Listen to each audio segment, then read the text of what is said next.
Okay, the maintenance was done. This was on off when I got here, and I think Chris told me that the ambient heat coming up here, you hardly ever need anything. So I'm putting everything back like I found it. That one was off, and lights out. And this one was 55.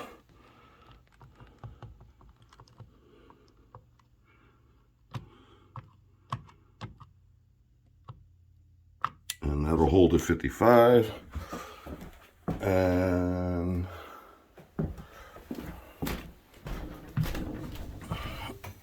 oh yeah. So we got the crawl space zone back. And no leaks.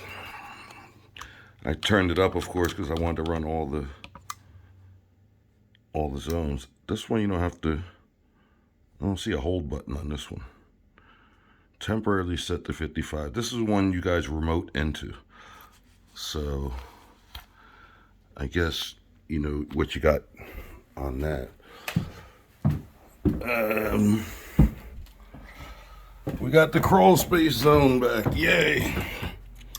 Which is probably the most important zone. And all right, so let's see what happened here. Heat on.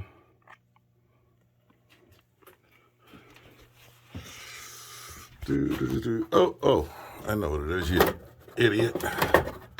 We disabled the crawl space zone. Okay, let's pause this. Yeah, I just remembered that we disabled it in here. So now that's cover the light. You can see that red light is zone 1. Zone 1 is the crawl space.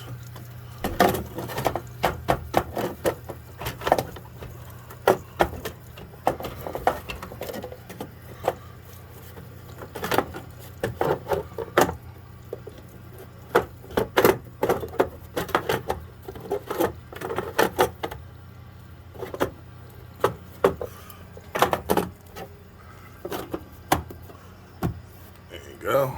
Zone 1, crawl space. It is back on, yay. After the house being jacked up, which was really good to have done. That was a major thing.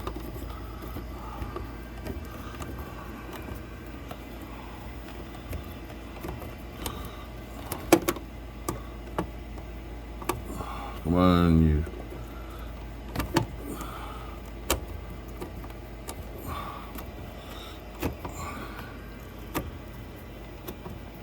It doesn't take much to hold that on. So we had all lights lit up. The furnace is doing what it's supposed to do.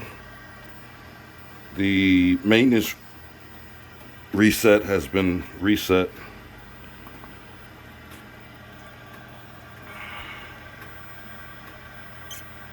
And 65, and the maintenance reset.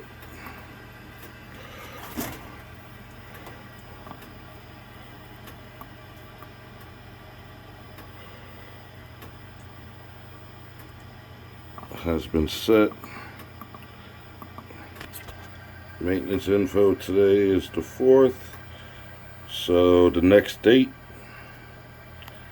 22nd. Go back, and I think we put everything on 55. So I'm gonna leave the crawl space on 58. You guys could change it. And that little 58 will permeate up through the house. I mean, the house is so well insulated. I don't remember what we had the crawl space set on now. Was it 55, 58? I don't remember. Some moisture down in here is because we washed it out and wiped everything down clean. Our box has to go back on. Cover. There you go. She's back at rest and she's in standby. So furnace is doing good. It was pretty clean in there.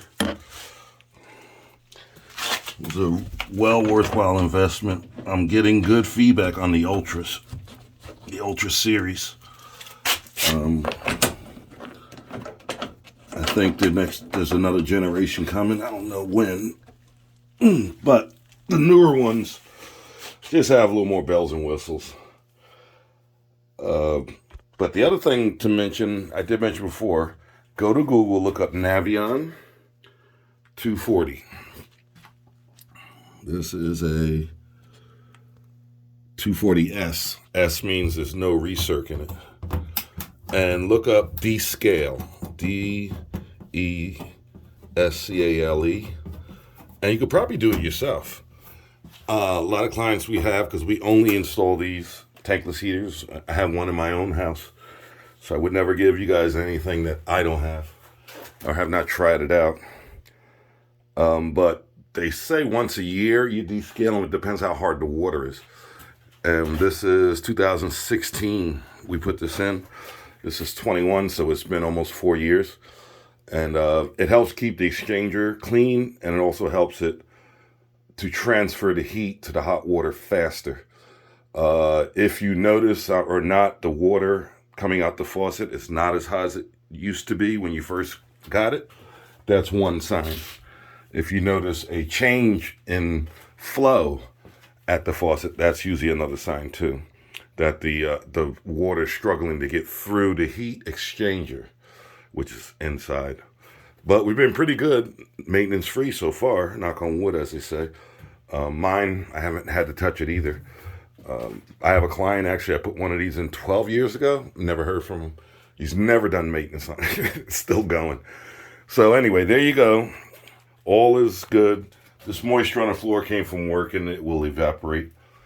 We have the key, so we might pass through here and just give a gander tomorrow or the weekend. If you're not down, make sure this is all dried up. It was from the work we did, not from any leaks. And we're making sure that goo you see there was the treatment we had to put in the water.